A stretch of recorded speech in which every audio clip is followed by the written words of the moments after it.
Live. Okay. Welcome everybody to the meeting of the whole, April 7th, 2020.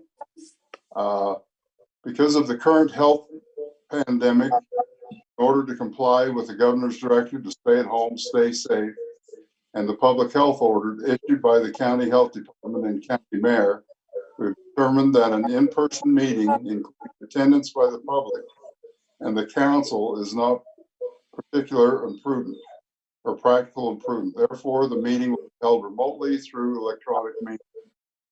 This is the first entirely remote electronic meeting we have held. Each person is participating from a separate location. We're totally dependent upon the internet and technology to broadcast the meeting. It's important for us to ensure that the public has the opportunity to view the proceedings. However, there could be a malfunction that's totally out of our control. We don't expect any issues, but we will be aware of the possibility. If you'd like to submit citizens' comment or public hearing comments, please email to city.council@murray.utah.gov. They should be less than 3 minutes, including name, your contact information, and they will be read into the record.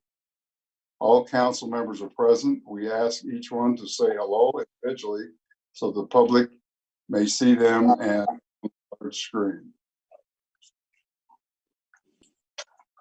So everybody say hello. Brett. Hello. Diane. Hello. Kat. Hello. Rosalba. Hello. All right, we'll continue. Approval of the minutes. Approval of the minutes. Committee of the Whole, February 4th, 2020, and Committee of the Whole, February 18th, 2020. Do I have a motion? Gail, do you want to take them together? Okay. Yeah, please. Okay, I'll move to approve the minutes for the Committee of the Whole, February 4th and February 18th, 2020. I'll second. Okay, Jennifer, will you take roll? Ms. Dominguez, Aye. Ms. Turner, Aye. Mr. House, Aye. Ms. Martinez, Aye. Mr. Cox. Aye.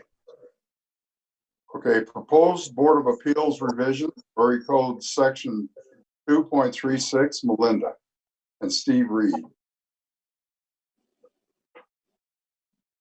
Okay, let's see. Hopefully everybody can see the screen. I actually don't have Steve Reed here with me tonight, but we have reviewed these changes. We've worked with the city attorney's office and Steve Reed, who's the building official. What we're presenting to this council for possible approval tonight is that we change the membership number for the Board of Appeals from 5 members to 3 members. This will allow us to have an easier time finding members to participate with the Board of Appeals. They have to have a specialty, some type of experience in construction or building code knowledge. So it can get tricky to find members who fit that experience background and who are willing to serve. It's also difficult because the Board of Appeals doesn't have a need to meet very frequently, which is good because that shows our building inspector is doing a good job and calling, making judgment calls according to code, so they're not being appealed very frequently. But we need to have a functioning Board of Appeals, and with the number of members being reduced from 5 to 3, we feel like that will be easier for us to find members to serve and to track and hold meetings. So you can see on the screen, we just have a couple of very minor changes proposed. The one that they go from 3 to 5 members, or from 5 to 3 members, and really about the only change that we're proposing. The terms will stay the same. All of the members would still be appointed by the mayor, but with advice and consent of the city council. Are there any questions for me? Yes. Yes. Who wants to go first, Diane? Yeah, I have a question about, are these appointments, since there are 5, are these appointments by district, or how do you choose them and how do you solicit for them? How do you actually get these counts or these members? Thank you, Councilmember Turner. So these are not terms or memberships that are tied to any district. It's Okay. the expertise and the knowledge that we're looking for. So what we have been doing right now, because we are looking for members, is the building official has been contacting those that he knows, either they're a contractor, construction worker, or even retired code or building inspector, and has been putting feelers out there to find those that live and reside within Murray and would be interested in serving. And then we send the name of interested parties to the mayor's office to be considered to appointment on the board. And then just as we do with any other members, like for the planning commission or the design review committee, we meet with the mayor's office, and then we bring that to you for recommendation, or the mayor's recommendation to you for advice and consent. So you'll see in the next couple of meetings, we'll be bringing forward some names to appoint to the Board of Appeals. Diane, do you have any other questions?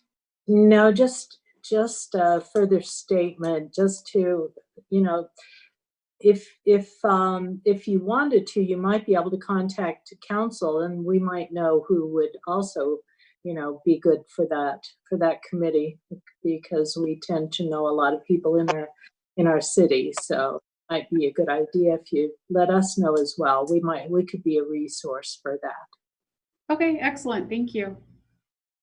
Okay, And, Rosa. My question is who currently sits on the board? So that's part of the reason why we're bringing this to you for a change. We really don't have a functioning board at this moment. The last appointments that were made, terms have either expired or people have chosen, or they're not able to participate anymore. So we really don't have a functioning board at all right now. How many members or participants do we have now? So the code calls for 5. I think that actually, I don't think we have any right now. Okay. And is there, like, other than, you know, meeting, is there any other reasons why this would go, why we would want to go down to 3? Yeah, just given the nature of, again, trying to find expertise, those willing to serve, it's just difficult to maintain a board. The board have the requirement of meeting annually, like all the other boards, to meet the requirements of the Open and Public Meetings Act and basically provide them the training.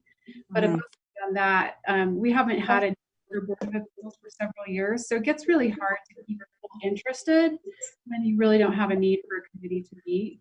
So we 5 to 3 would just be easier for us to keep an interest level on having people maintain. Again, like a lot of people who want to get involved and serve, they get a little bit disillusioned when they're not really able to, you know, and be productive with the role that they've been appointed to. And so we felt like the fewer numbers that we would have with that would eliminate some of those challenges that we faced. Okay, thank you. Can I ask a question? Brett raised his hand. Me? Yes? Okay.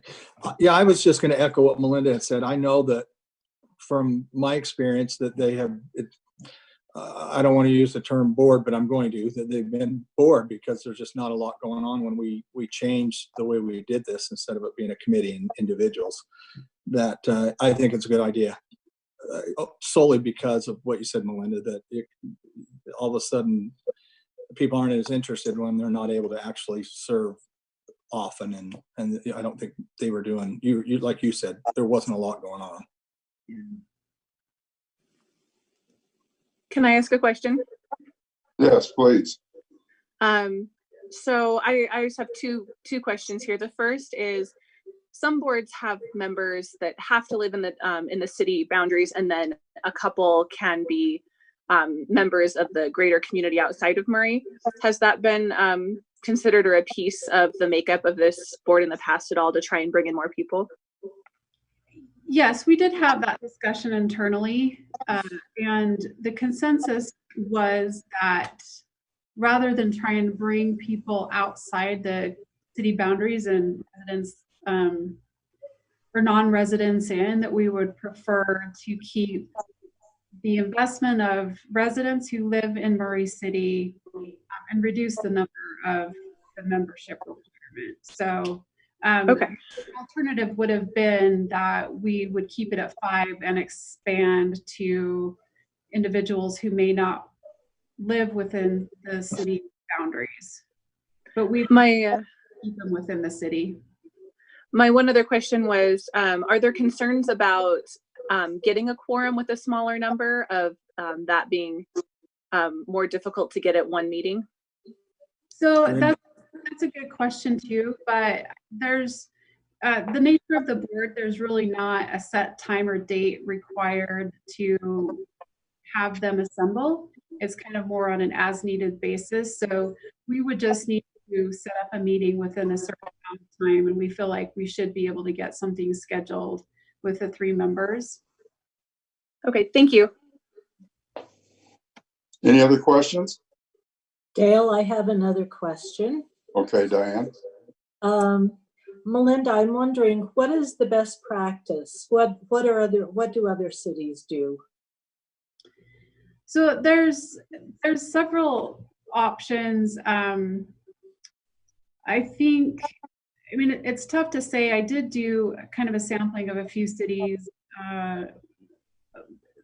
Some cities are actually using the hearing officers that are used for planning and zoning appeals and variance, and for the variances that get submitted. We discussed that with Steve Reed, the building official, and his preference was to go with a group, the appeals or the Board of Appeals, who have an expertise in code knowledge or construction. He just felt more comfortable, since it would be his judgment call or his interpretation of the code that would be appealed. He wanted to have folks that would have a particular set of knowledge base. And so that's one option that other cities have used. The state of Utah also has an appeal board that can be used as default if a city does not have a board set up, but that's not a preferred method either. The state recommended to us that we just figure out our own method for setting up a board. So those are kind of a couple of options that other cities are doing. Most cities, when I sampled them, they have the same struggles that we do. Like I recall, okay, I want to say it was Enoch City. You know, they've had one appeal in 8 years. I think Steve Reed, the building official, has recalled in his 13 years here 2 different appeals that have come through. So it's not something that happens very frequently. But the primary concern of Steve as the building official was that he be able to kind of have a board who can speak the same language as to what the appeal of the code would be. Right. Okay, but I was wondering about best practice in terms of the numbers. Are most boards 5 or 3, or are you aware? I did not sample that in my question out to the. I just asked if they did an alternate to the Board of Appeals. So I don't know the answer to that. Okay, thank you. Any other questions? Dale? Yeah. I just want to make a statement that I appreciate that we are keeping it inside the city. I think that's important. Yeah, I do too. Yeah, I agree. We don't want the state to do this. All due respect to the state, but it's best to keep it here. Anyone else? Okay, thank you, Melinda. You're welcome. Thank you. You bet. All right, announcements, Jan? Let me just mention one thing. I have been in touch with my contact at the Murray School District, and she is checking with Jennifer Covington and the board members to see if they have any interest in doing a Zoom meeting later this month. I haven't heard back yet, but I'll keep you informed. That's all I have. Okay, thank you, Jan. If there isn't anything else, this meeting's adjourned. All right. Okay, are we ready to start the Budget and Finance Committee meeting? We are.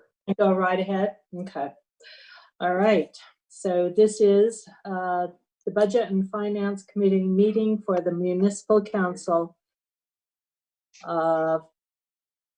for April 7th, 2020. And we just have one issue, and that's approval of minutes. Are there any changes or questions for the mid-year budget review for fiscal year 2019-2020 for February 4th, 2020? Are there Diane, any if I Yes. could just make one comment, there were a couple of corrections that Rosalba brought to our attention, and Patty has made those already. Okay. All right. Any others?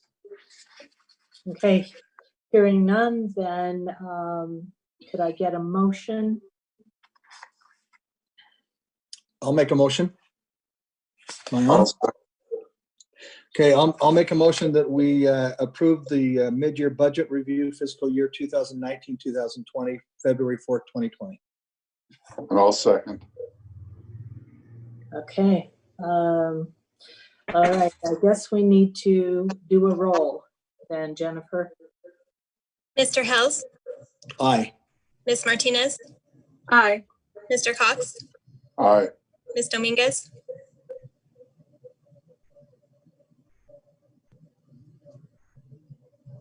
Ms. Dominguez, Ms. Turner. Aye. Okay, that's it. We are adjourned.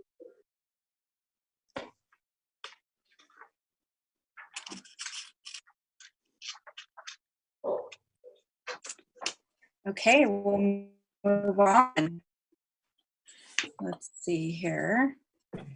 All right, we are now officially in our council meeting. I just want to welcome everyone to our first online meeting. We appreciate everyone watching from the comfort of your homes. We hope you are safe and healthy, of course.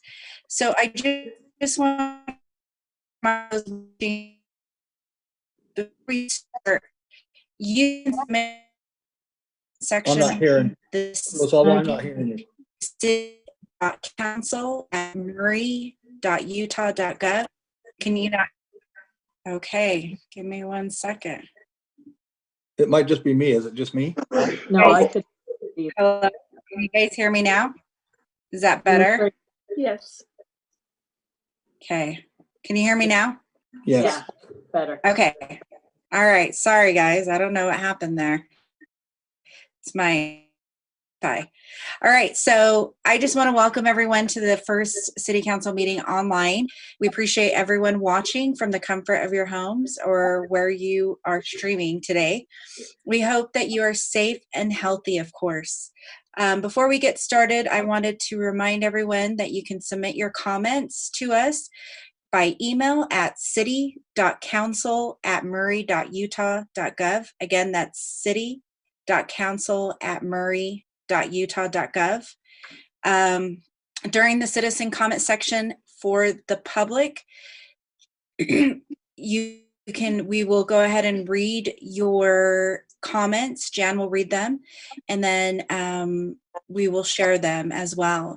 So in the email, please include the following: your name and contact information, and keep it to 3 minutes, which is approximately 390 words to 400 words if you want to know. All right. Any other questions about that? Also, I will remind everyone, please mute yourselves as it does bring a lot of echo in. That's probably why we can't hear each other. But we are going to go ahead and move on to the Pledge of Allegiance. So we will unmute ourselves again. Matt and I convinced our daughter Eva to recite the pledge, so I'm going to go ahead and have her come in. All right, Eva, you're up. Yeah, just sit right there. Okay, go ahead. I pledge. Oh, wait. Pledge allegiance Allegiance To the The flag To the flag I of the United to the States flag of America and to the republic for which it stands, one nation, under God, indivisible, with liberty and justice for all. Thank you. Goodbye. Yeah, you can go upstairs now. All right, thank you, Eva, for being brave and reciting the Pledge of Allegiance. Okay, moving forward. Again, I'm just going to remind everyone to mute themselves as there is an echo and it could be hard to hear each other. So let's go ahead and move forward to approve the minutes. Does anyone have any corrections to the minutes from our previous council meeting on March 17th, 2020? All right, since nobody has any corrections, can I get a motion to approve the minutes? I'll move approval of the council minutes for March 17th, 2020. I'll second. Perfect. All right, Jennifer, can you call the roll for the vote? Sure. Ms. Turner, Aye. Mr. Hels, Aye. Ms. Martinez, Aye. Mr. Cox, Aye. Ms. Dominguez. Aye. All right, moving forward to the next part of our agenda. We would like to consider a joint resolution of the mayor and municipal council of Murray City, Utah, declaring Friday, May 1st, 2020 as Arbor Day. Matt Erklins and Mayor Camp will be presenting. I will now turn the time over to Mayor Camp. Okay, thank you very much. Before I read the resolution, I want to take just a second and recognize the Shade Tree and Beautification Commission. This is the 40th year that Murray City has had a Shade Tree and Beautification Commission. It was established in 1980. And it's a group of community volunteers that work under the direction of our city forester, who is currently Matt Erklins. And Matt is here online with us this evening, and we'll ask him if he wants to make any comments when I get finished here. But the Shade Tree and Commission, they judge the annual beautification awards. They judge the Arbor Day contest winners, which we had this year in the schools, but we just are not able to have our event to recognize them. And then they also assist in the annual tree lighting ceremony that's held at City Hall. And the members of our commission right now are Darren Bird, Dr. Janice Evans, Janelle Nelson, Jim Hendrickson, and Judith Payne. And we're very disappointed that we're not able to have our annual Arbor Day celebration this year in Murray Park. That's always such a fun and worthwhile event. But we will look forward to its return next year in 2021. So I will read the joint resolution of the mayor and municipal council declaring Friday, May 1st as Murray Arbor Day. Whereas Arbor Day is observed throughout the nation and even throughout the world on April 24th, 2020, as trees, wherever they are planted, are a source of joy and spiritual renewal. And whereas no exact value can be placed on a tree, as the true value is in the eyes of the beholder, as the psycho-emotional spiritual relationship between people and trees is far-reaching and complex. And whereas trees can reduce the erosion of our precious topsoil from wind and water, cut heating and cooling costs, moderate the temperature, clean the air, produce oxygen, and provide habitat for wildlife, as well as provide fun, shade, cover, and even safety for us and other living creatures. And whereas in preparing for the future, Murray City is committed to managing the confined spaces along streets and near buildings, so we have a peaceful coexistence between trees, utilities, buildings, and people. And whereas Murray City's Shade Tree and Beautification Commission has its prime objective, the beautification of our city, by promoting the planting and care of trees and vegetation, add beauty and value to our community, making it more enjoyable and desirable place to work, play, and live. As a Tree City USA now for 43 years, we are reminded that Murray is a city without equal. Now, therefore, be it resolved that the mayor and the municipal council of Murray City do hereby declare Friday, May 1st, 2020 as Murray Arbor Day, and urge all citizens to support efforts to protect our trees and woodlands, to plant trees that will gladden the heart and promote the well-being of this and future generations while beautifying our city. And if passed and approved and adopted, it will be by the Mayor and Murray Council of Murray City, Utah, this 7th day of April, 2020. That is the resolution. Do you want to vote on it, Council, before we ask Matt to say a few words, or would you like to hear from Matt? My instructions are to vote and then hear from him. Is that okay, everyone? All right. Great. Okay, so can I get a motion for this? I'll do it. I'll move that we approve a joint resolution of the mayor and municipal council of Murray City, Utah, declaring Friday, May 1st, 2020 as Murray Arbor Day. I'll second. Thank you. Jennifer, can you call the roll, please? Ms. Turner, Aye. Mr. House, Aye.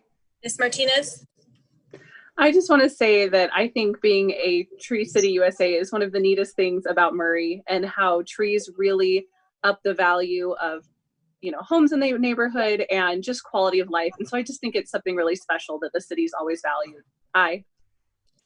Mr. Cox, Aye. Ms. Dominguez. Aye.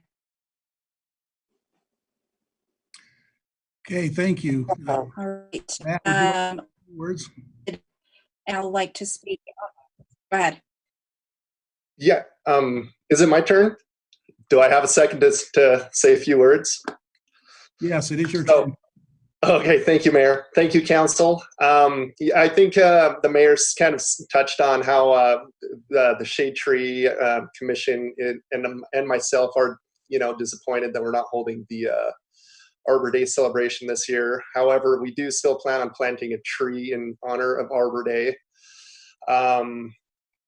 So yeah, that's something we always look forward to, is planting trees throughout the city and continue on with the Tree City USA awards. We are the longest running Tree City USA city in the state, and we will continue to push the envelope on that. So that's about all I had to say. If anyone has any questions, I'd love to answer them.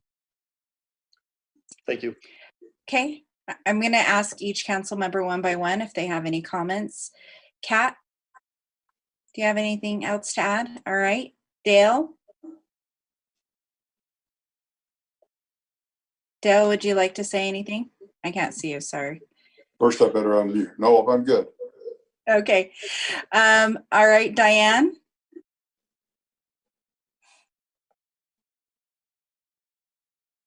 Unmute yourself, Diane, sorry.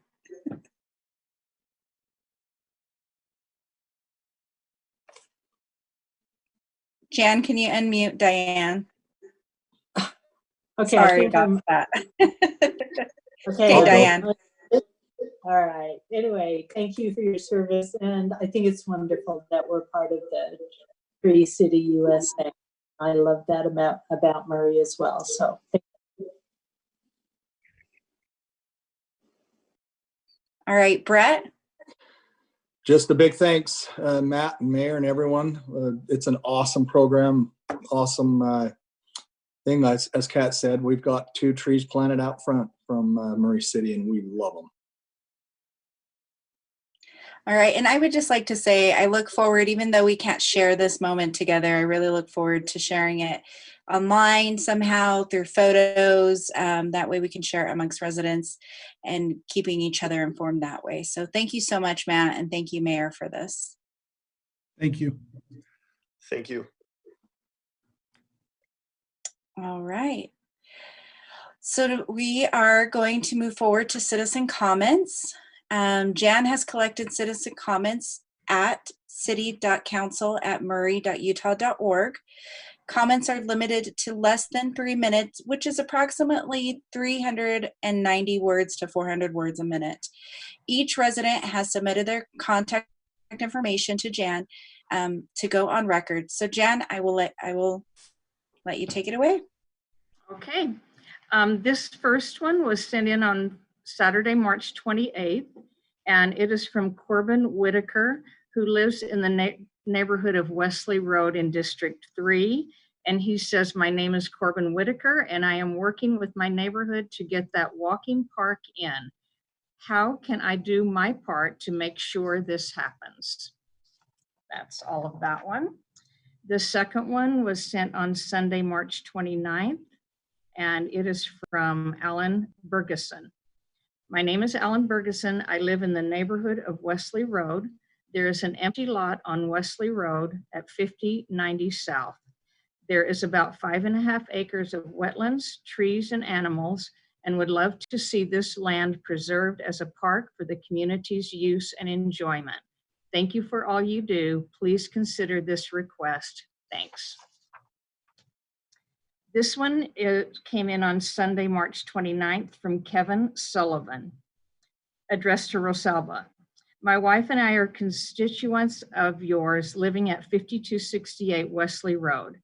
I am emailing you to support the proposition of Murray City creating a park on the vacant property between Wesley Road and the Country Club Estates Mobile Home Park neighborhood.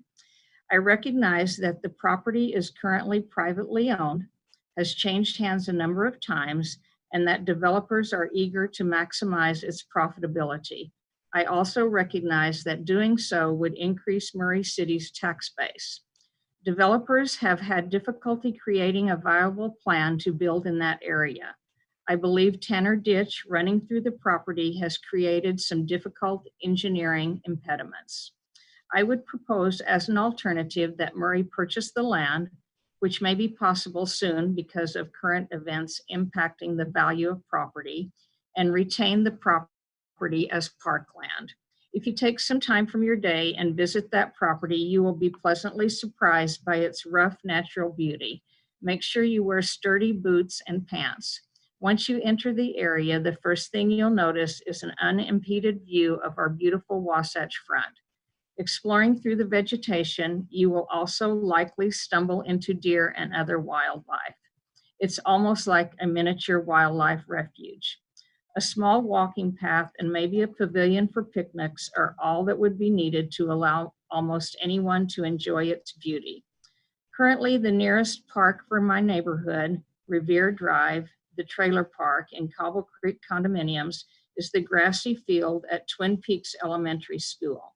I know it is heavily relied on for folks to relax, as I live across the street from it. It's wonderful to have, but it's all we have, and it's still school property.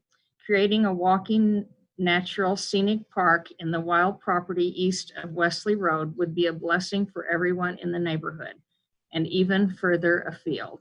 The folks in the trailer park, where many children and humble families live, would have a lovely preserve where they can walk as families and learn about nature. If it's done right, the area would be a shining example to municipalities all over the country, illustrating our city's ability to find the perfect mix of business, residential, and recreational property. Because of its raw, natural state, I can even envision the area as the focus of nature study. The many children attending Twin Peaks could benefit from the learning experience the park could provide.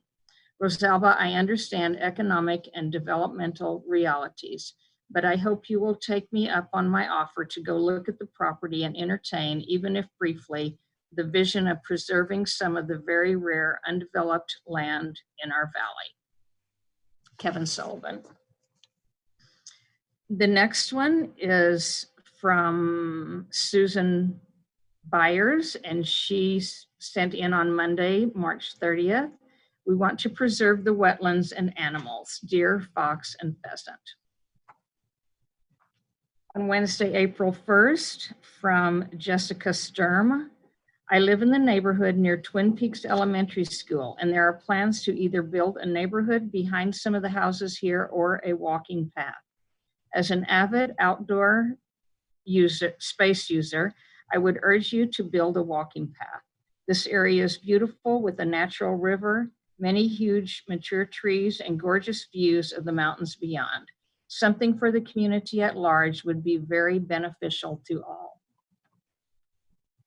The next one on Friday, April 3rd, from Stephanie Howell. I understand that there is a possibility of a small park on Wesley Road. I think this would be a nice enhancement to the area. There is no other park in the area. Please consider this in your budget. And then from Bruce Dube, D-U-B-E, on April 6th. Good morning, and I hope this finds you healthy and well during these difficult times. It has come to my attention that the above PUD, and he refers to Spring Creek PUD, 5100 South Wesley Road, will have 15 houses, which will add 30 vehicles transiting Wesley Road and 60 more residents to this neighborhood. Wesley Road is already a busy access road for the neighborhood. And with that development, there will be construction traffic at first, then more traffic from new residents. That PUD will add an additional 37.5% houses north to south along Wesley Road.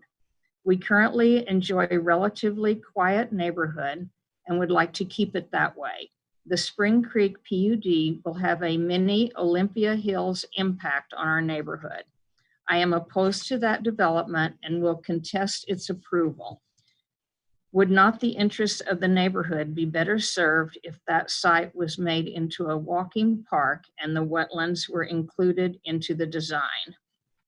And then he sent a second short email. I am writing to express my opposition to the proposed Spring Creek PUD on Wesley Road.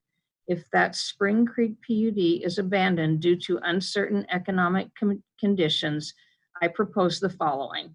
I recommend and hope that Murray City purchase that parcel and design and build their new Northeast Park at that location, and also incorporate the surrounding open space and wetlands into that design. The next one was received today, and it is from Ralph Wieben, and it's regarding Murray Parkway Avenue and the Jordan River Parkway concerns. First, my sincere thank you to the Murray City Council and Mayor and your staff. I first got to know Murray City when I worked for 3M HIS and later when I moved here in 2014. I find Murray tends to find that rationale middle ground between the extremes, and I appreciate that. I write today as a self-confessed grouchy old retired guy that lives along the Jordan River Parkway. I have several issues, but the common thread is the Jordan River Parkway. The Jordan River Parkway is, thankfully, an underappreciated gem. As I said, I worked 13 years just up the road, and I think we had a picnic down here once. Otherwise, I had no clue this beauty existed until I was fortunate to find a home along it. Now I cherish it and frankly demand that we as a community appreciate and preserve it for generations to come. My specific concerns boil down to use and enforcement. Murray Parkway Avenue is clearly posted 25 miles per hour. In addition to the many private vehicles I watch ignore the speed limit, why do I consistently see Murray Police Department, Murray Park vehicles, and garbage trucks cruise it at well above 35? It would seem difficult to enforce a law when the enforcers do not honor it. As much as I despise these speed bumps, has Murray City considered a few well-placed speed bumps on this road? Or maybe one of the permanent flashing speed limit and your speed signs? Secondly, the signs clearly state that the Jordan River Parkway is a no vehicle area. Why then do I see Murray Police Department motorcycles and patrol cars drive it? In all my time living here, 6 years now, I have seen officers on foot less than 5 times. Why do I see Murray City Park vehicles cruise it? I am retired, but not an idiot. I served 3 years in the Army. My dad was a facilities guy for decades in the Air Force and later for a corporation. I have an understanding of maintenance and security concepts and realities. Security first. I love seeing Murray Police Department in the area. I just don't understand how one can say they patrol an area when it is done from inside a vehicle with windows up. You block sound and smell, not to mention the focus, then upon the various internal distractions like the radio, computer, phones, and pagers. Get out of the cars and walk. Not too abreast either. Now you are chatting. How about one on the paved path and one down by the river? Now you can see, hear, and smell what is happening. Cuts down on the options for nefarious individuals wanting to avoid you too. The motorcycle option is only slightly better. That helmet and sexy engine rumble do not allow for tactical hearing. Again, why not park the motorcycles and walk? I understand that you may be able to patrol more square feet on or in a vehicle, but you are just checking the box. You did not patrol any of the area. Parked vehicles, I realize they have work they are doing and need equipment. I am not suggesting they park by 5300 and carry their equipment to the work site, but do they really have to drive the parkway from 5300 to Germania Pavilion? How about stay on the roads and maybe jump the curb where and when you need to, or drive to the pavilion, then jump the curb, or go green. Get a few flat tires, bikes, and bike trailers. Simply asking that we as a city set a good example of respect and preserve the Jordan River Parkway for generations to come. Set a good example. Officers pedaling a bike can also hear, see, and smell more. Officers walking a community are healthier. Learn more and establish valuable community relationships. Now a separate but related concern. The increased use of battery-powered transportation. Again, the parkway is clearly labeled no motorized vehicles. Why then are we allowing the many battery-driven scooters, boards, and bikes? They are in fact motorized. I watch rude people all the time. People on conventional bikes and boards can be rude. But when you are moving more rapidly and silently, it seems even easier to be rude. There are old and young, able-bodied and not so able-bodied walkers out there. Why are they put in jeopardy by city motorcycles, cars, trucks, and individuals traveling rapidly on motorized vehicles? I do not see a speed limit resolving this situation. Who is going to enforce said limit? We lack the person power to properly enforce the speed limits on the roads. I had hoped to come speak to the council and mayor, but understand you are doing these now virtually. Good move. Stay safe and go wash your hands. Concerned retiree, Ralph Wieben. And that concludes the citizen comments for the evening. All right, thank you, Jan. And I just want to say thank you, neighbors, for all your comments. We will be in touch with you about all these concerns. And I've been in touch with all of the neighbors from Wesley, and they are responding to the master plan and thought that that was happening this evening. So that's why they were rallying up together. And you know, nobody knows our community best than the people that live in them. So I really appreciate all of your comments and concerns and your voice. Moving forward, we're going to go ahead and move forward to public hearings. The first item is we are considering a resolution approving the 2019 Municipal Wastewater Planning Program report. Corey Wells and Ben Ford will be presenting. Are you guys ready? We are ready. Yep. All right, go ahead, take it away. Okay, so we're just here asking for the resolution for the Municipal Wastewater Planning Program report that was submitted to you guys in the Committee of the Whole on the 17th. It's that same document. Nothing has changed from that. And we're asking for resolution and approval on that document. All right.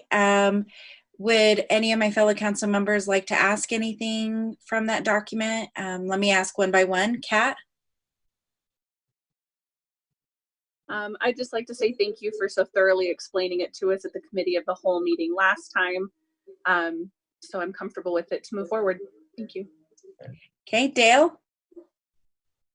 I'll echo what Kat said. Thank you. All right. How about Brett? Nope, I'm good. Thank you. Diane? I'm good. It was explained very thoroughly. Thank you for that. All right, perfect. It looks like I'm good as well. Let's see. Jan, do we have any public comments for this? No, I haven't received any public comments. Okay, perfect. So that concludes the public hearing part of this. And can I go ahead and get a motion?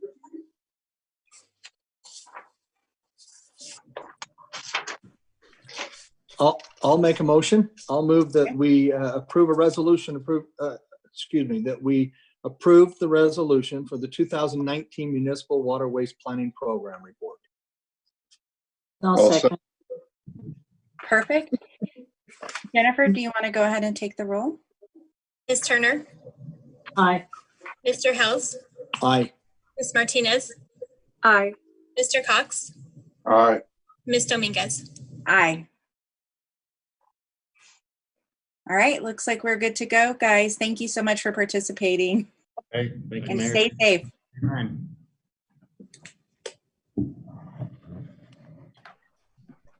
All right, so moving forward to the second item on the agenda, and it's to consider a resolution approving the donation of in-kind services to the Navajo Tribal Utility Authority 2020 Light Up Navajo Initiative project. And Jan, you will be presenting this. Yes, you are all familiar with this project, and actually Blaine presented it about a month ago and you did approve that. We just need to hold the public hearing on the chance that our power department will be able to send some folks to the Navajo Nation for this project. And it is a proposal for the power department to send, it was originally 2 groups of people, linemen, journey line workers, and apprentices to the Navajo Nation to assist in constructing new power lines for the more than 15,000 homes that have never had electrical power. The city's cost to participate consists of in-kind donation of labor necessary for the project, a city power truck, and bucket truck. They would be working alongside from other cities, and the hotel expense is to be covered by APPA. As I said, 2 dates were originally set. I think the first one has definitely been canceled. The second one may still happen. We're not sure at this point. And just wanted to offer this as a public hearing for citizens to make any comments that they'd like to.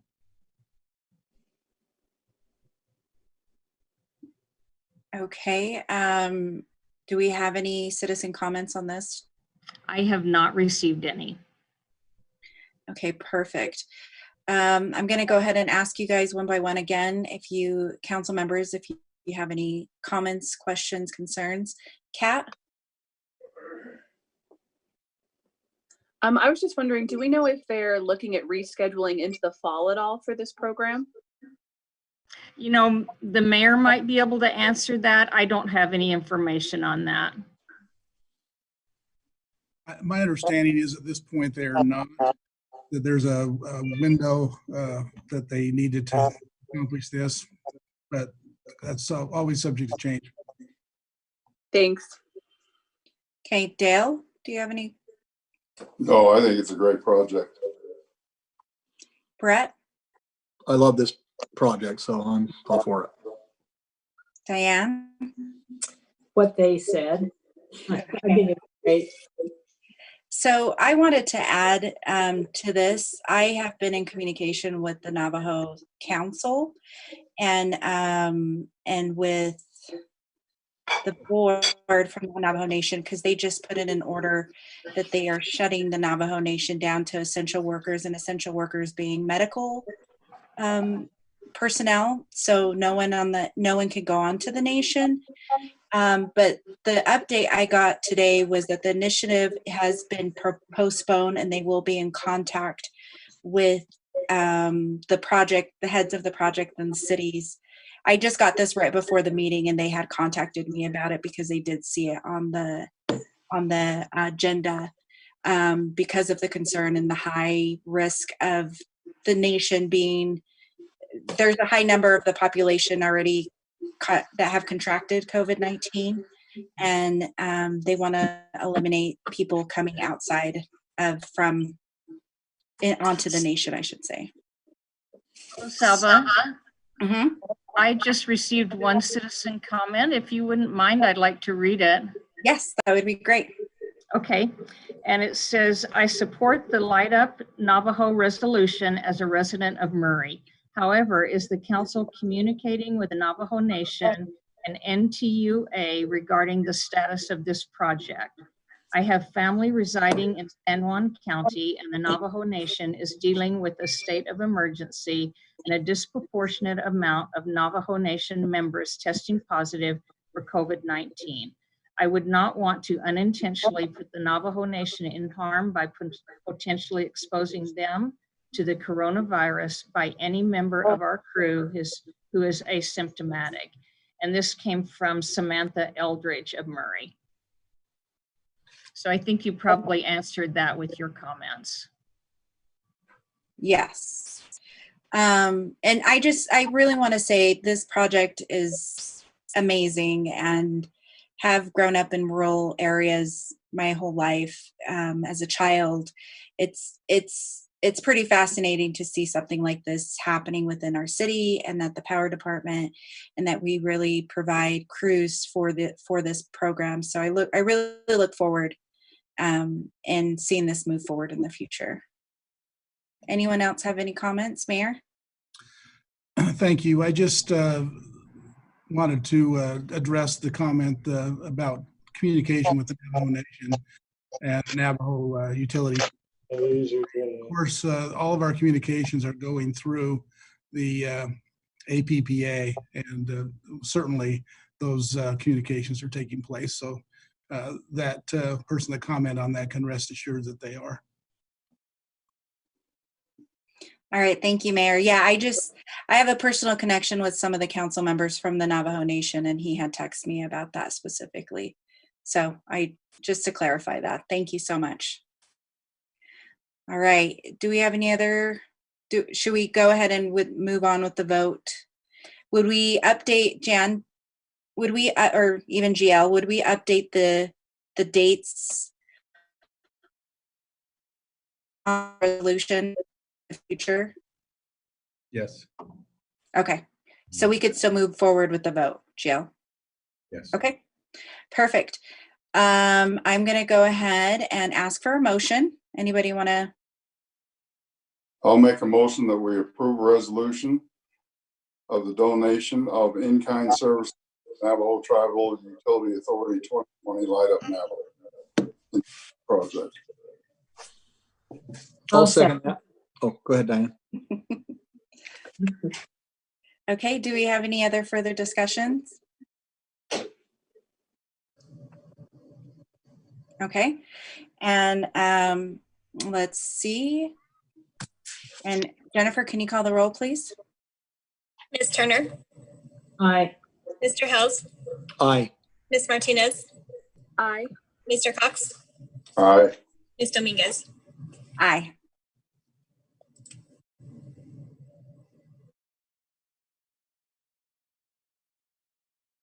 of course, as I mute myself, I apologize. All right, so we're going to move on to the business items of the agenda. The next item is we will be considering a resolution of the Murray City Municipal Council approving a restated interlocal agreement between Murray City Corporation and the Salt Lake County for the lease of a park and ride station, and allowing for the county to install and maintain or cause to be installed and maintained a bicycle repair station. Danny, will you go ahead and present now? Yeah, hopefully I've shared a screen as part of this agreement. So we've actually had an agreement with Salt Lake County and UDOT and the Canyons for many years for the park and ride at the mouth of Big Cottonwood Canyon. And just so that everybody knows, some of you may know that Murray City owns all of that property, including additional property on the other side of Big Cottonwood Canyon Road above Wasatch Boulevard. It's all part of our watershed area that feeds our springs, which is below Wasatch Boulevard. So this agreement, many years ago, we entered into, and Salt Lake County has been the agency that is taking the lead in all of these things. So what we're asking here is just the agreement had reached its sunset date, but also they had asked to add one more feature on that property, and that was just to install a bike repair station. There's about 200 to 300 bikes on a single Saturday that goes by there. So if you ever go up there, that you'll notice it is really busy with bikes, and there's probably about 1,000 bikes a week in the summer months that go by there. So they've asked to put a repair station, and it's interesting. Salt Lake County is going to actually put it there, but they've made a deal with Cottonwood Heights for the repair to maintain that. So so what we're asking here is to approve a resolution to approve this restated agreement, and then again adding the repair or the bike repair station in that. Hopefully I made that clear enough. If you have any questions, this agreement is really long. It's part of the old agreement, but this is basically the park and ride that exists up there now. And they will put the bike repair station up towards where they have the bathrooms for that area. Any questions? Let me ask one by one, Danny. Sure. Kat, do you have any questions? No, it was really interesting reading the old agreement and seeing the city council members from like 1989. That was kind of fun to go through. Who runs the bike repair? Is that staffed? Is that? So the bike repair station that is going to go there will be kind of manned by Cottonwood Heights City. They're going to maintain it. Salt Lake County is paying, but Okay. and we're doing the agreement with them. Okay, thank you. Okay, Dale? Yeah, will you read the whole agreement? Later. No, I don't have any questions. Thanks, buddy. Thanks. Diane? No questions. Thanks, Danny. Thanks, Diane. Brett? No questions. It's just a big thanks, Danny, and everyone that's involved with this. I know a lot of people that will be very pleased with this, so thank you. Great, thank you. Yeah, thank you. It was a lot of information, but it was really interesting to see how old documents are coming, how they come forward, and around again 20 years later. So it was really cool. Thank you. Thank you. Okay. All right. So let's see, Jan, is there any comments from the public on this? I can't unmute you, Jan. There you go. I don't have any public comments on this. This is just a regular new business item. Oh, that's right. I accidentally copy and pasted the wrong thing. Okay, so perfect. Let's go ahead and get a motion on this. I'll move to make a motion that we approve a resolution for the Murray City Municipal Council approving a restated interlocal agreement between Murray City Corporation, City, and Salt Lake County, the county, for the lease of a park and ride station and allowing for the county to install and maintain or cause to be installed and maintained a bicycle repair station. I'll second. Perfect. All right, Jennifer, will you call the roll? Ms. Turner, Aye. Mr. Hels, Aye. Ms. Martinez, Aye. Mr. Cox, Aye. Ms. Dominguez. Aye. All right, perfect. Thank you, Danny. Appreciate it. Thank you so much. All right. Okay, so the second item to our business is going to be, we are going to consider a resolution expressing support for Murray Area Chamber of Commerce. Dale Cox, Dale will be presenting, and go ahead, Dale. Go ahead, say his name. Joseph Silversweet. Sweet, right? You just go.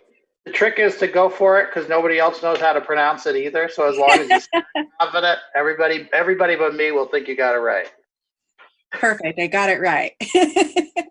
All right, Joseph reached out to the myself, the council, and the city on putting together a task force to explore and help local businesses in Murray. And we have a resolution. I'll read it and then I'll turn it over to Joseph. A resolution expressing support for the Murray Area Chamber of Commerce. Whereas the Murray Area Chamber of Commerce, the Chamber, has been serving the greater Murray area since 1948. And whereas the mission of the Chamber is to promote and support the positive business environment for the Murray area. And whereas the Chamber is also dedicated to helping businesses grow, be informed, and advocate for the better of the community. And whereas the coronavirus pandemic, specifically involving COVID-19 virus, has affected the world, nation, state, and city in areas of both public health and economy. And whereas for both the global and local perspective, there are expected to be negative economic impacts due to the pandemic. And whereas the Chamber, as part of its mission, has been evaluating the economic impact of the pandemic situation and believes the impact will be dramatic. And whereas the Chamber is seeking the help to evaluate that impact on working citizens, local businesses, and government revenue, and generally help the Murray area economy to weather the difficulties caused by the result of the pandemic. And whereas the Chamber is creating its own economic task force in order to develop resources, policies, proposals, and other tools to help confront the economic damage of the pandemic, including social isolation, quarantine, shelter in place orders. And whereas the city is concerned about the long-term health, welfare, and well-being of its citizens and businesses, and whereas the city wants to encourage private and public organizations and citizens alike to take which initiatives to improve their economic well-being and the economic conditions of the Murray area. And whereas the city wants to express its support of the Chamber for a proactive approach to assist the economic well-being of Murray area citizens and businesses. Now therefore be it resolved that the Murray City Municipal Council that it commends and supports the proactive approach of the Murray Area Chamber of Commerce in developing resources to alleviate the impact of COVID-19 pandemic on Murray City and community. And I want to thank Kat for volunteering to sit on this as well. Joseph? Council members, Mayor Camp, and city officials, thanks you all for your time tonight and your leadership. It's an unprecedented time in American history and certainly in Murray's history. We've been getting a lot of good news lately. Utah's staying ahead of early projections. Stay home, stay safe seems to be working. And that has to, social distancing is saving lives. That has to continue to be the priority. But those efforts come with an economic cost that's described in the resolution. It's the cost of saving lives. Murray's business community is happy to pay it. Every time those projection numbers go down, I think that's a real opportunity to rejoice. But the city government and the people of Murray do depend on thriving local commerce. So when we come out of the shutdown, we need the local economy to be ready to spring into action, to create jobs quickly, and to drive the local retail activity that Murray depends on for their operating budget. And so to that end, the Murray Area Chamber of Commerce is creating the Murray Area Economic Recovery Task Force, which is a temporary ad hoc committee. It's going to gather together local business leaders, local government officials, community leaders, and other essential members of the community. And as is in the resolution, we're asking for the council to support the effort and then to contribute a member of the council to our meetings so that we're sure that your interests are represented, that we have somebody who's knowledgeable about the inner workings of the city, and that you can share the perspective of local government so that your ideas are included.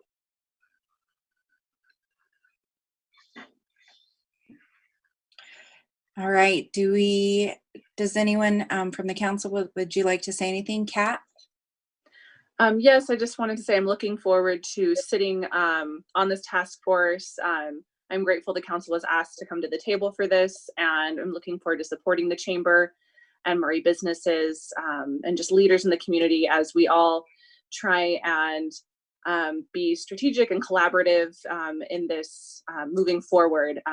And also echoing that this is a time where we do have to continue to stay safe and stay home for a while longer. And Murray's doing really great. And my dog just walked in and is pawing at me. Sorry.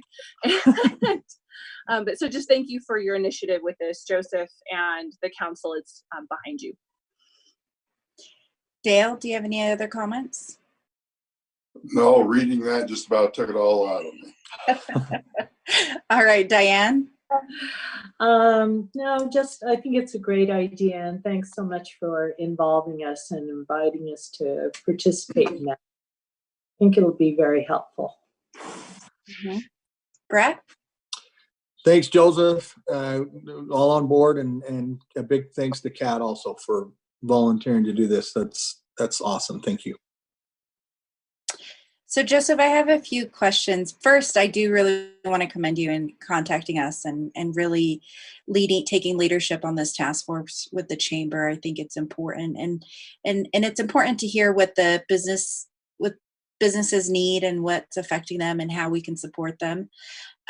So my first question is, who can join this task force? If I'm a resident, how can I join this task force? We're trying to keep the membership fairly small so that we can have efficient conversations.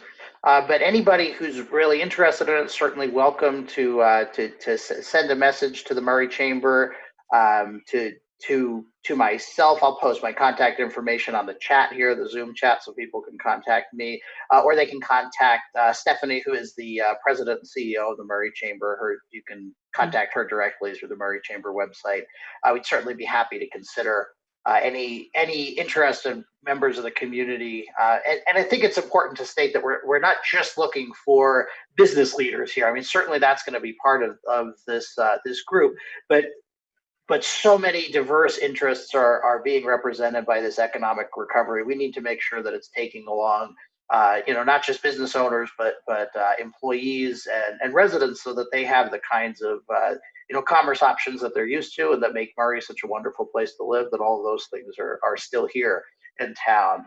So we're certainly open to all sorts of people and from eclectic backgrounds, based on their commitment to Murray, their interest in helping this economic rebound happen as quickly as possible. So what I'm gathering is you guys kind of already identified those key people to be on the Yeah, we have a good group. I'm still adding a few people here and there. We're trying to get folks from the major industries, healthcare industries, manufacturing, retail, professional services, food services, restaurants. As I don't need to tell you, Councilman Dominguez, your own family life I know was affected by this, but yeah, food services heavily affected. So we want to make sure that those communities are in, as well as construction. Real estate prices seem to be weathering things really well, but I wonder if there isn't going to be long-term consequences for contractors and workers on properties.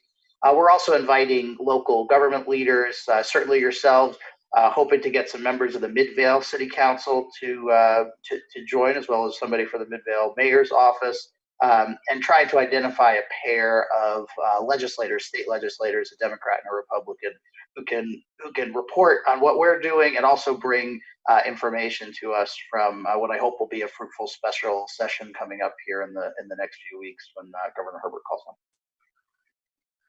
All right, awesome. Any other discussion before we take a motion? Okay, can I go ahead and get a motion?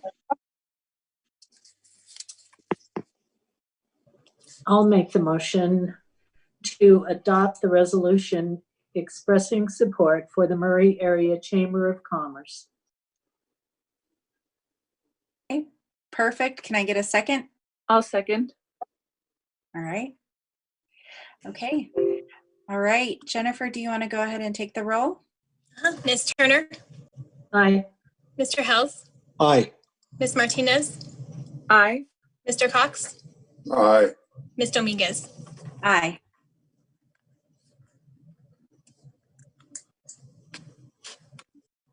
Okay, perfect. It has passed. All right, Mayor, I would like to welcome the mayor and have him give us a report. Okay, thank you. Bear with me, I might just a little bit longer than usual, have a few things to cover. But first of all, I want to make a comment about the resolution that you just passed. I want to thank the Chamber of Commerce and you, Joseph, for taking on this initiative in behalf of our business community. Even though this wasn't a joint resolution of the council and the mayor, I want you to know that as mayor, I also express my support of the chamber for its proactive approach to assist the economic well-being of Murray area businesses. And I hope as you do this, I hope you'll tap into the COVID-19 economic assistance programs that are available and will become available. I'm sure you're probably plugged into those. So, but thank you. I wanted to take just a minute and give an update on coronavirus. That's something that we're dealing with every day, as you know. My staff and I monitor the pandemic information every day, and there are frequent changes and updates to the data and the recommendations. Since the last council meeting on March 17th, a lot has changed, and really a lot has remained the same. Thanks to the diligent work of the city attorney and the human resources director, a temporary COVID-19 emergency pandemic leave policy was drafted, which I signed on March 24th. And this policy pertained to the use of paid leave and prohibited work-related travel. On Friday, March 27th, Governor Herbert issued his stay safe, stay home directive. And on Sunday, immediately on the heels of that, March 29th, Salt Lake County issued a public health order, which they called Salt Lake County Stay Safe, Stay Home. We acted immediately in working with the applicable department heads to comply with that order. The order came out on Sunday. The Parks Department had all the playgrounds closed by Monday morning. I appreciate the quick and calm response by our city employees in complying with these orders. On Wednesday, April 1st, we closed the remainder of our city facilities to the public, including City Hall. And this was to ensure that social distancing recommendations were maintained for all of our employees and customers.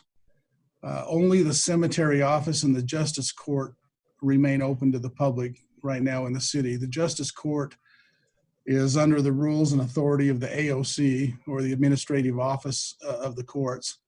And so they are working under modified rules from the state. We've also posted information about the court and can be found on our city website homepage. I think it's important to just to note that the government functions are considered essential service in this county order.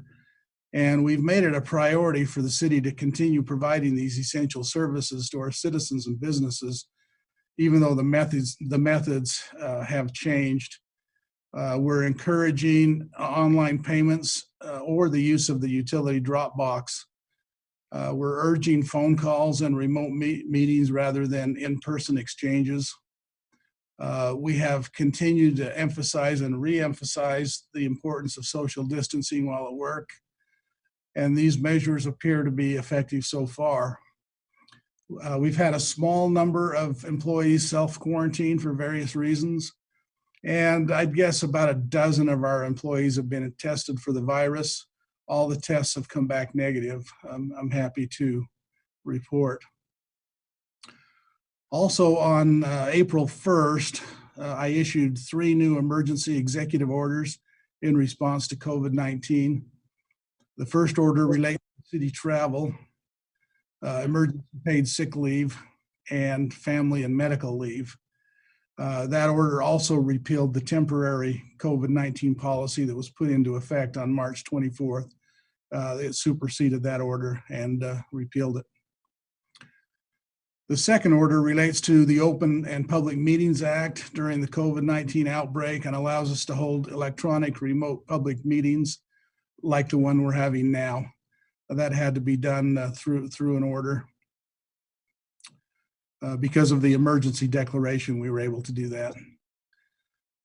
The third order addresses delinquent utility payments related to COVID-19.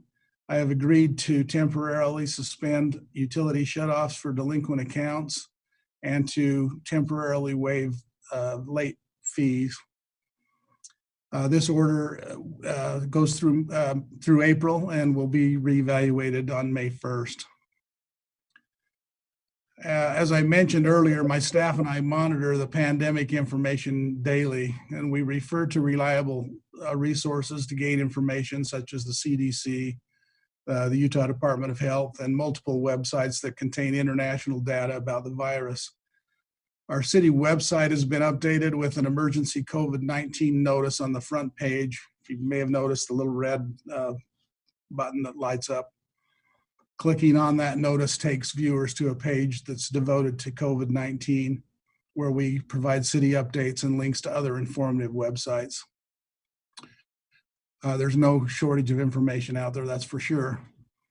Additionally, we receive daily updates from Salt Lake County, and I think you get those too. And I participate in a weekly video conference with local mayors to discuss this crisis. Now, I think it's interesting to note that in a reversal of previous recommendations, the CDC now recommends wearing cloth face coverings or masks in public settings where other social distancing measures are difficult to maintain, such as in grocery stores and pharmacies, and especially in areas of significant community-based transmission. So I have encouraged our department heads to make available as possible these types of masks to our employees to utilize during the delivery of essential services where social distancing is difficult. Some family members, employees are making masks to be utilized by our service providers. So we're keeping masks for our first responders and now having these cloth masks available to other service providers in our city. We'll continue to monitor and respond appropriately to the COVID-19 situation. And I want you to know that all of the amphitheater productions for the month of June have now been canceled. These productions take months of preparation and rehearsals, and they can't happen right now. So because of the social distancing requirements. A decision is yet to be made for any productions beyond June. Obviously, we'll see how that goes over the next days and weeks. Also, our Transjordan landfill is closed to the public effective March 30th until further notice. Our commercial haulers are still allowed, but not residential. And I hope this is a very temporary closure, as I believe that the ability of our residents to utilize the landfill is an essential service, especially during the upcoming spring cleanup period. So I'm hoping that they can make arrangements there to get that reopened to the public. Now, not related to COVID-19, a couple of things I wanted to mention tonight. We did have a power outage Sunday evening around 8:30 in the area of 5300 South and 7th West that impacted about 150 customers. The power was out for about an hour for most of the customers, about an hour and a half for 12 customers. And it was caused by a transformer that had been leaking apparently for some time and had been undetected until it finally failed. So it caused the outage. We really appreciate the timely response of our power department, and to have the power back on to most of the customers in an hour is outstanding. Our fire department has finally taken occupancy of the new headquarters fire station, although there are still a few punch list items to be finished by the contractor. It is a magnificent facility, and it'll serve our city well for many, many years. And we're all looking forward to the time when, after this pandemic is over, that we can have a public open house for that facility. And finally, the library. Even though the library is, the building is closed, the library continues to provide services, including story time, which is Tuesday, Wednesday, and Thursday at 11:15 a.m. And your children or grandchildren can tune in with Facebook Live to enjoy a story read by one of our library staff. The first one they did last week was, they had 90 views. So at least 90 people, and who knows how many more, but 90 views hit that. So we consider that to be a success and a good use of the library while it's closed. So that's my report. So do you have questions I can answer? All right, I'll ask one by one, Mayor. Kat, do you have any questions? No, not at this time. Thank you. Okay. Dale? Nope, I'm good. All right. Diane? No. Okay. Brett? Oh, I'm good. Thank you. Okay. I had a question, Mayor, and this was just with a shared space that we have with the police department and how they're helping to prevent the spread of COVID-19 if they come in contact with patients or people in the community, and to be able to continue to protect our staff who are working in City Hall. So if I understand your question, are you talking about the staff in City Hall, or are you talking about the officers? Well, I'm talking about the officers and using shared doors and walkways and facilities with our staff who are still working at City Hall. Okay. And just kind of protecting our staff. Okay, good question. From any possibility. Okay. Go ahead. I think you froze up there for a second. So. No, yeah, that was it. Okay. That's a good question. And Chief Burnett has been very proactive in giving instruction to the officers. They're not coming in for briefings. They're doing them in the parking lot. In fact, you may see some of the officers in the parking lot where they can distance and take care of these briefings that way.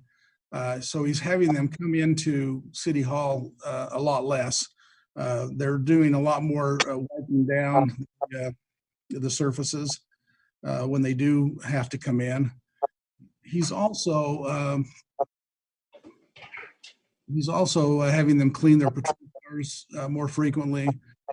And in fact, looks like we're going to be able to utilize I'll call it a fumigation for lack of a better term, but it's a sanitizer company that does this professionally, that can sanitize the patrol cars. And they've offered to do this for us at no charge. So those are the kind of things that are being done to help protect the employees in City Hall. Along with, he is also keeping them at the minimum 6 feet apart.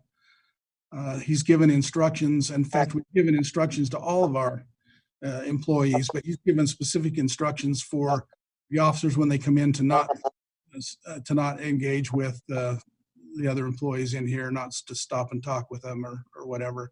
So those are the kind of things that are done, not just for the police, but for also for our all of our employees. All right, thank you, Mayor. Rosalba, do you mind if I ask a question now? Sure, go ahead. I'm sorry, I wasn't ready when you called on me. I was taking notes as the mayor spoke, and I needed to sort of regroup on that. First, I want to say, Mayor, thank you for those emergency orders for our city employees, for their sick leave and family leave. I think those are so important, so thank you for doing that. And I just wanted to share my support. Thank you for suspending the utility shutoffs and the fees for this time. So I wanted to just share support for that. So thank you. And my question is, you mentioned the masks, and that's what I was trying to remember, that now we're supposed to be making masks. We just got our fabric dug out from the closet ourselves so that we can make some for our family. Is there any communication or added training going on for our police officers in seeing people in all sorts of different masks in stores, just to make sure that a situation isn't escalated because something looks alarming in what is now our new normal? When you say, is there training, are you talking about training of our officers, or are you talking about an outreach to the community? I'm not sure. I'm talking about our officers specifically, because we're sort of taught, if you're wearing a bandana or you're wearing a mask over your face, that's typically someone that would be red flagged probably as a person of concern by an officer for good reason. But now that that's something we're all supposed to wear, they're not all going to look medical, as we're all haphazardly making them. And so I just want to make sure that all of our officers are aware of that recommendation and to treat individuals they see with different masks, with that understanding. Sure, and we want that as well. And this is just a new this recommendation we just discussed this morning at our department head meeting, and rolling this out across the city just as of today. So this is new, but yes, Chief Burnett is very well aware of those kinds of concerns. So those briefings will take place. Thank you. Good question. By the way, this is my, I believe this is my 5th Zoom meeting today.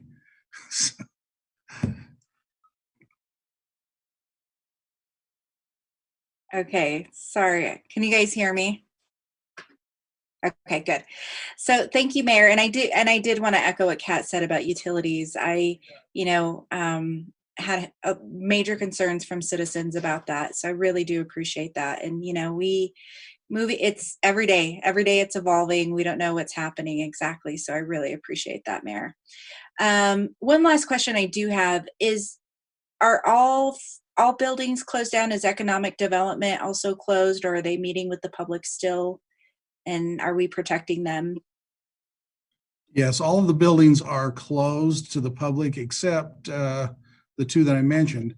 But the way we're dealing with business there is that they can make an appointment, or we have a large drop box out in front of the building. They can drop plans off, and then they can do a lot of it over the phone or Zoom. They will have to come in some cases, but we're asking them to make appointments to do so, and then keep the social distance recommendations there. So that we have 2 departments in that building, community development and public works, and they're both closed to the public without an appointment. All right, perfect. Well, thank you so much. Does anybody else from the council have anything to say? Yeah, if I mind, I just want to thank everybody. Rosalba, you did a great job. Mayor, I appreciate what you're doing for both the city and the employees. Jan, thanks for setting this up. We went off without a hitch. Of course, we still got a few seconds left, but so far, it's worked great for our first Zoom council meeting. Congratulations, everybody. Yes, we survived. Thank you guys so much. And I just want to say thank you to everyone that is watching. We really appreciate it. And please let us know if you have any comments, concerns in the future, and keep, stay informed, and we will make sure you're informed for the next meeting as well. Thank you. And with that, I adjourn our meeting. Thank you so much.